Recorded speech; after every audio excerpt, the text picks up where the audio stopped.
जय श्री सीताराम। आज पुनः श्री रामचरितमानस में बालकांड के 67वें दोहे से कथा आरंभ करूंगा। कथा आरंभ करने से पूर्व 61वें दोहे से लेकर के 67वें दोहे तक कथा क्या हुई थी उसको संक्षिप्त में बताने की कोशिश करूंगा।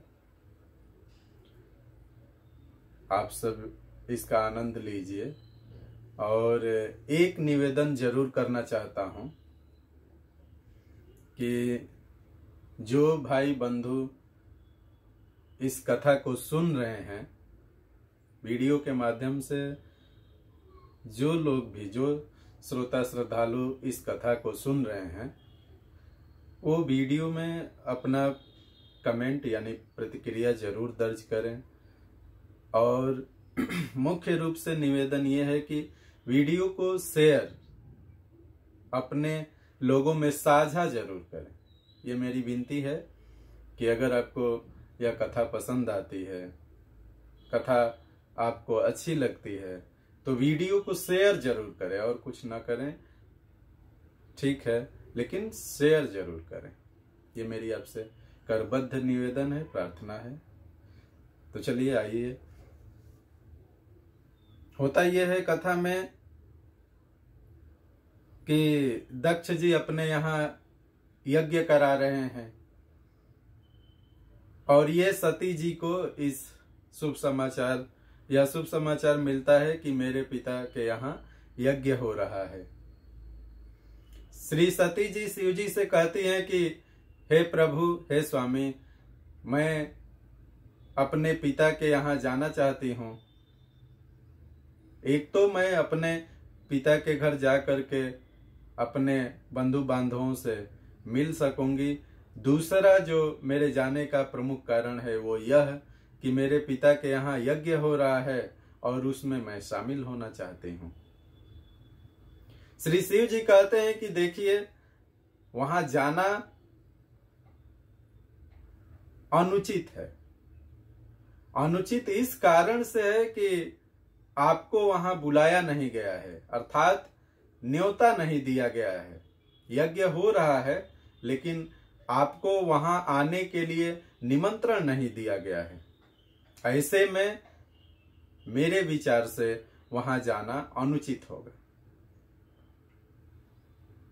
शिव जी यह भी कहते हैं, हालांकि यज्ञ में जाना बहुत अच्छी बात है और कभी कभी तो अपने मित्र, स्वामी, पिता, गुरु के घर बिना बुलाए भी जाया जाता है, जाना उचित होता है। लेकिन जहां विरोध हो वहां जाना अनुचित होता है। विरोध हो, न्योता न हो, निमंत्रण न हो और फिर भी अगर हम वहां जाएं, यह अनुचित होता है। शिव जी श्री सती जी को नाना प्रकार से समझाते हैं, भांति भांति की बातें बताकर समझाने का प्रयास करते हैं, लेकिन सती जी अपने पिता के घर जाना चाहती हैं। जब शिव जी ने देखा कि सती मानने वाली नहीं है, ये जाएंगी ही जाएंगी, तो अपने प्रमुख गणों को उनके साथ भेज दिया और उनको विदा किया। भवानी जब अपने पिता दक्ष के घर पहुंचती हैं तो दक्ष के डर के मारे कोई उनकी आव भगत नहीं करता है। हाँ, उनकी मां जरूर उनसे आदर पूर्वक मिलती हैं। उनकी बहनें भी उनसे मुस्कुराते हुए मिलती हैं। लेकिन उनके पिता दक्ष जब उनको देखते हैं तो वे आग के समान जलने लगते हैं।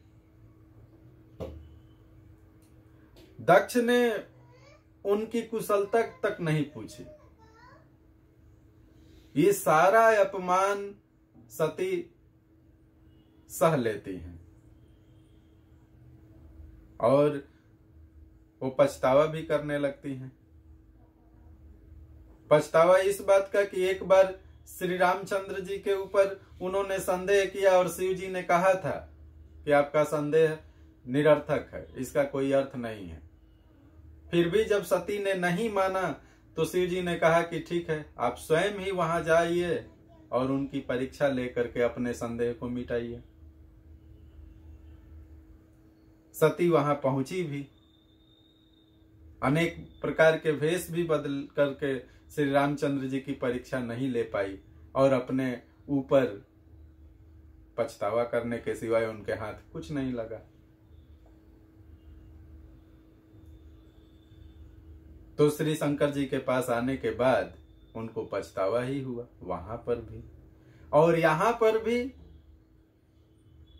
शिव जी ने मना किया था कि आपको निमंत्रण नहीं मिला है और बिना निमंत्रण का वहां जाना, भले ही आपके पिता का ही घर हो, लेकिन अगर आपका वहां विरोध है और निमंत्रण नहीं है तो वहां जाना अनुचित होगा। लेकिन सती नहीं मानी थी और यहां पर रह करके भी उनको पछतावा ही हाथ लगा।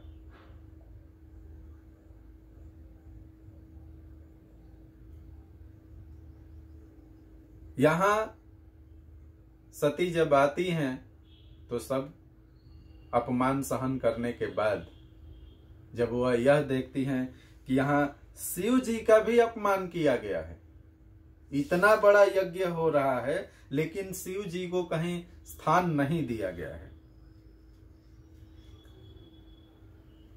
यह अपमान उनसे सहन नहीं होता और यह अपमान सहन न कर पाने के कारण वह सोचते हैं कि फिर से मैं शिव जी के पास अगर जाती हूं, शिव जी को क्या मुंह दिखाऊंगी। और तब वह अग्नि कुंड में कूद करके अग्नि में समाहित हो जाती हैं और अपने आप को भस्म कर लेती हैं। सती का मरण सुनकर शिव जी के गण यज्ञ विध्वंस करने लगे। यज्ञ विध्वंस होते देखकर मुनीश्वर भृगु जी ने उनकी रक्षा की। ये सब समाचार शिव जी को मिले तब उन्होंने क्रोध करके वीरभद्र को भेजा। उन्होंने वहां जाकर यज्ञ विध्वंस कर डाला और सब देवताओं को यथोचित दंड भी दिया। दक्ष की जगत प्रसिद्ध वही गति हुई जो विषयद्रोही की हुआ करती है। दक्ष ने जो विद्रोह किया था उसकी गति तो होनी ही थी। यह इतिहास सारा जानता है, सारा संसार जानता है, इसलिए मैंने संक्षिप्त में वर्णन किया।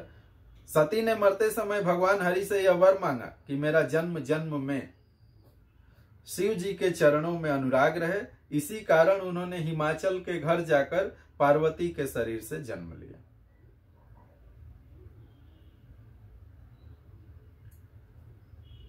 जब से उमा जी हिमाचल के घर जन्मी तब से वहां सारी सिद्धियां और संपत्तियां छा गई। मुनियों ने जहां तहां सुंदर आश्रम बना लिए और हिमाचल ने उनको उचित स्थान दिया।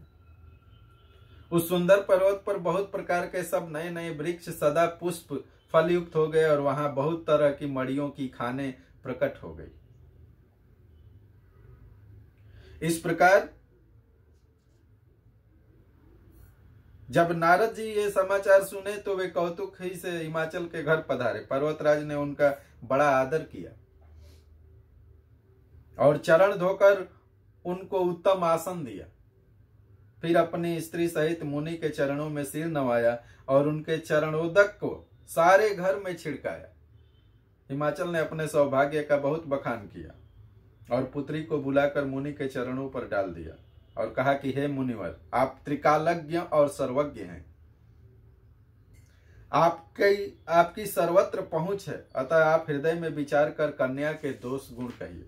नारद मुनि ने हंसकर रहस्य युक्त कोमल वाणी से कहा, तुम्हारी कन्या सब गुणों की खान है। यह स्वभाव से ही सुंदर, सुशील और समझदार है। उमा, अंबिका और भवानी इसके नाम हैं। कन्या सब सुलक्षणों से संपन्न है। यह अपने पति को सदा प्यारी होगी, इसका सुहाग सदा अचल रहेगा और इससे इसके माता पिता यश पावेंगे। इस कन्या के कारण इसके माता पिता को यश मिलेगा। यह सारे जगत में पूज्य होगी और इसकी सेवा करने से कुछ भी दुर्लभ न होगा। इस कन्या की जो सेवा करेगा उसके लिए कुछ भी असंभव न होगा, कुछ भी दुर्लभ न होगा, ऐसा नारद मुनि जी कहते हैं। संसार में स्त्रियां इसका नाम स्मरण करके पतिव्रत रूपी तलवार की धार पर चढ़ जाएंगे। हे पर्वतराज, तुम्हारी कन्या सुलक्षणी है। अब इसमें जो 2-4 अवगुण हैं उन्हें भी सुन लो। गुणहीन, मानहीन, माता पिता विहीन, उदासीन, संशयहीन, लापरवाह। योगी जटाधारी, निष्काम हृदय, नंगा और अमंगल वेश वाला ऐसा पति इसको मिलेगा। इसके हाथ में ऐसी ही रेखा पड़ी है।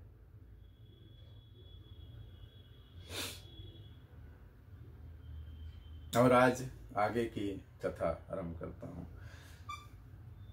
सुनी मुनि गिरा सत्य जिय जीना, दुख दंपति उमा हरसीना, नारद यह भेदु न जाना, दशा एक समुझब बिलगाना। नारद मुनि की वाणी सुनकर और उसको हृदय में सत्य जानकर पति पत्नी अर्थात हिमवान और मैना को दुख हुआ और पार्वती जी प्रसन्न हुई।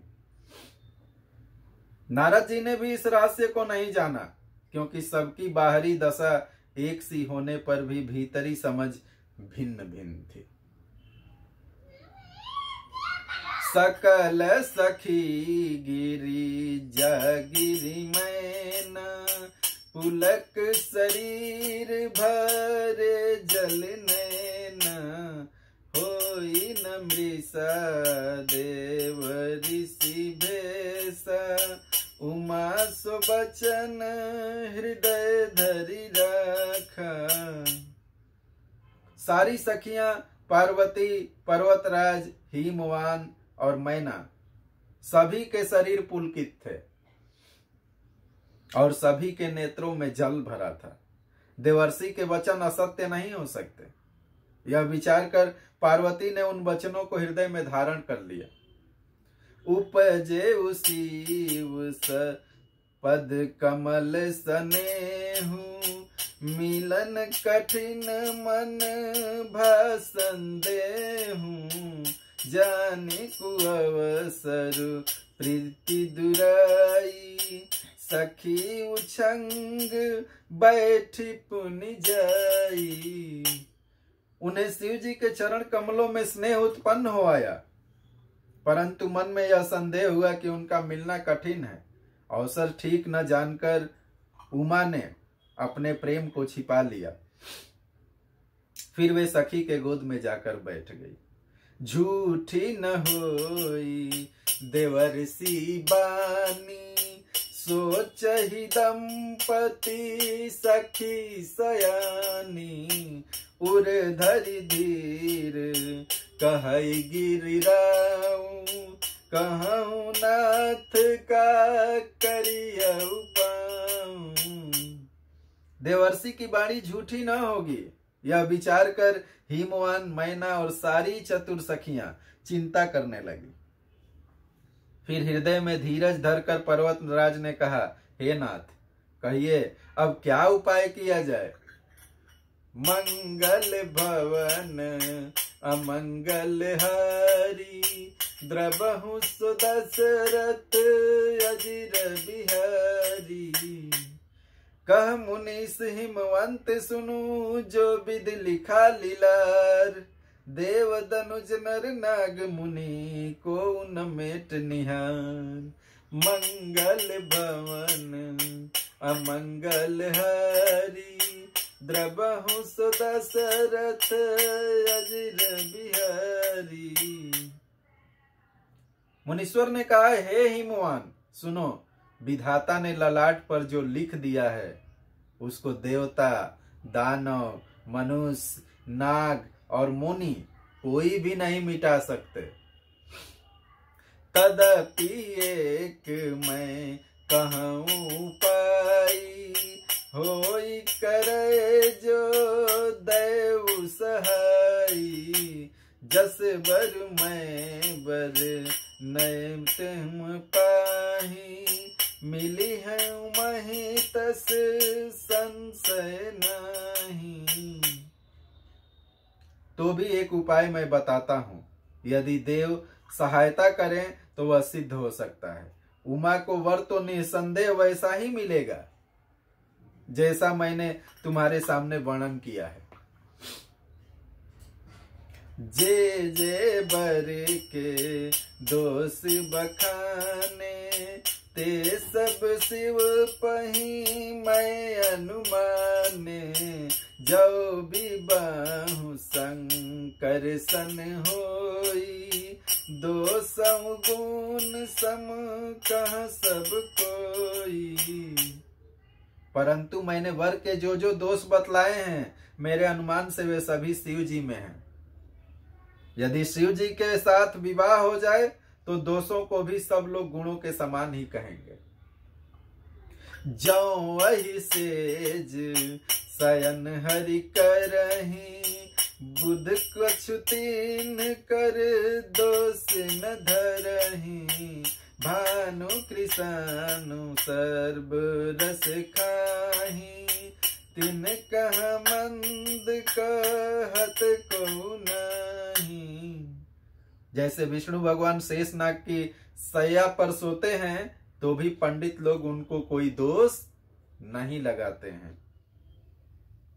सूर्य और अग्नि देव अच्छे बुरे सभी रसों का भक्षण करते हैं, परंतु उनको कोई बुरा नहीं कहता। शुभ अरु अशुभ सलस सब बहाई, सुर सरि को अपुनित न कहाई, समरथ कहूँ नहीं दोष गुसाई, रवि पावक सुर सर की नाई। गंगा जी में शुभ और अशुभ सभी जल बहता है, पर कोई उन्हें अपवित्र नहीं कहता। सूर्य, अग्नि और गंगा जी की भांति समर्थकों को कुछ दोष नहीं लगता।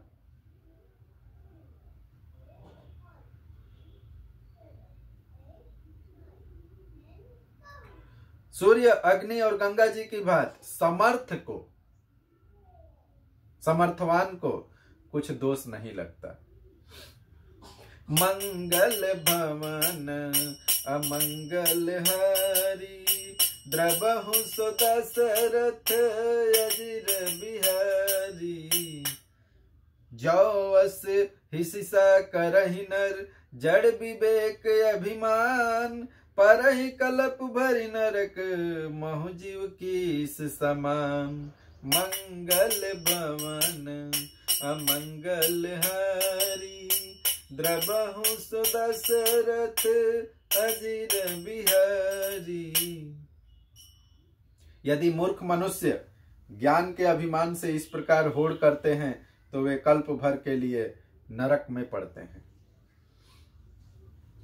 भला कहीं जीव भी ईश्वर के समान अर्थात सर्वथा स्वतंत्र हो सकता है?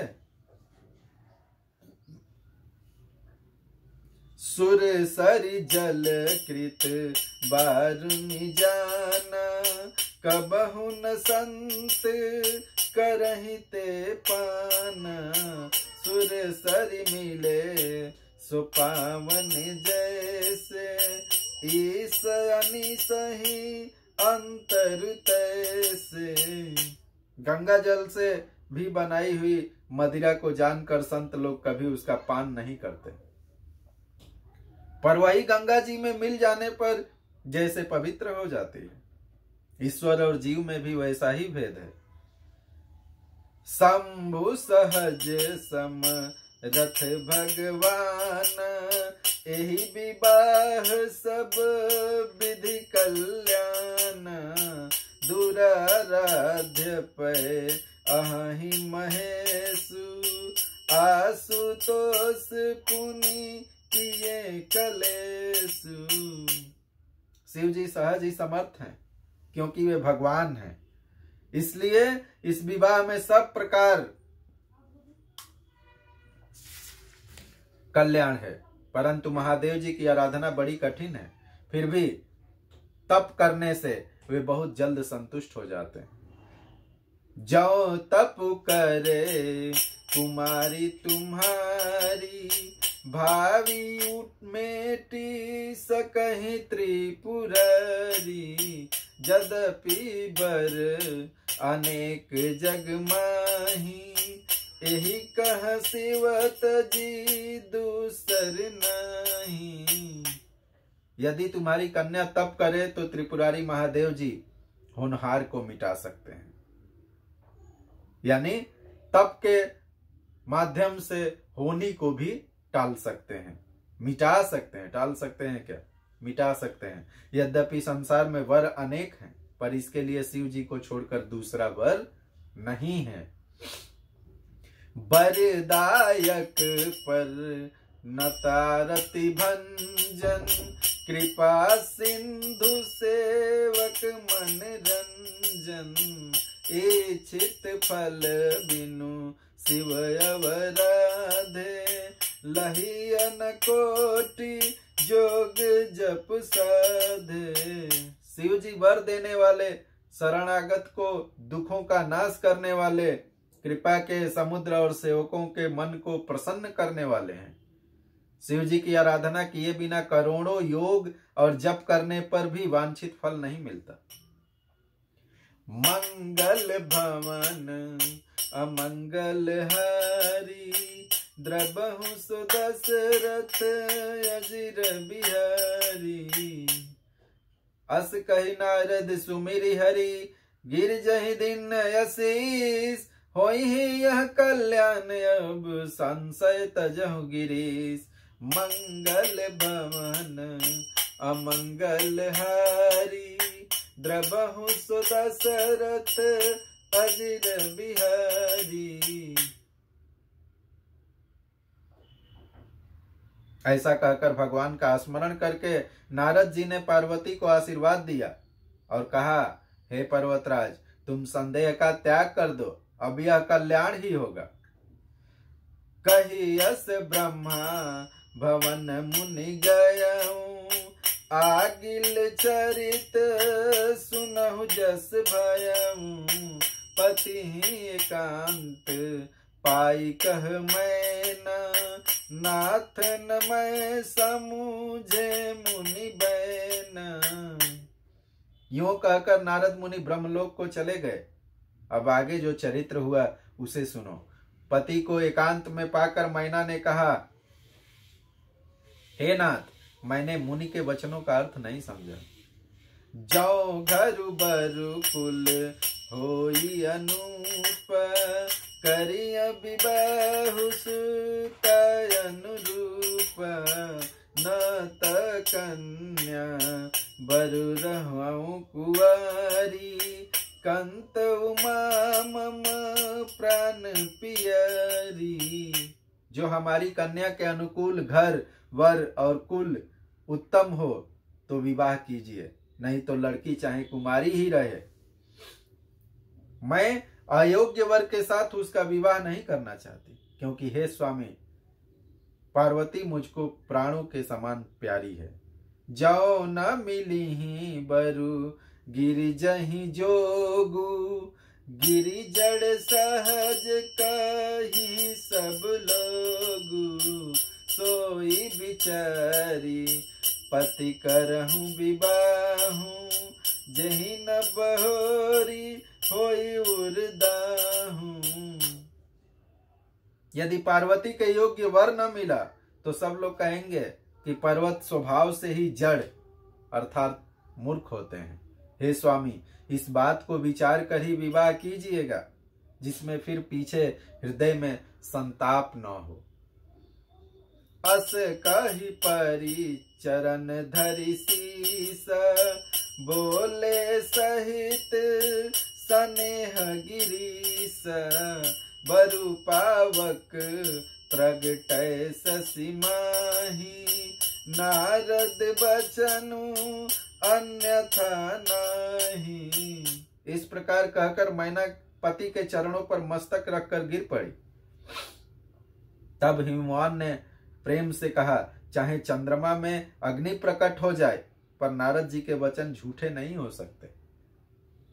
मंगल भवन अमंगल हारी, द्रबहु सो दशरथ अजिर बिहारी।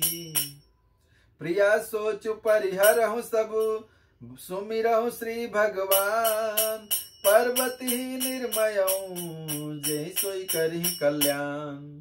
मंगल भवन अमंगल हारी, द्रबहु सो दशरथ अजिर बिहारी।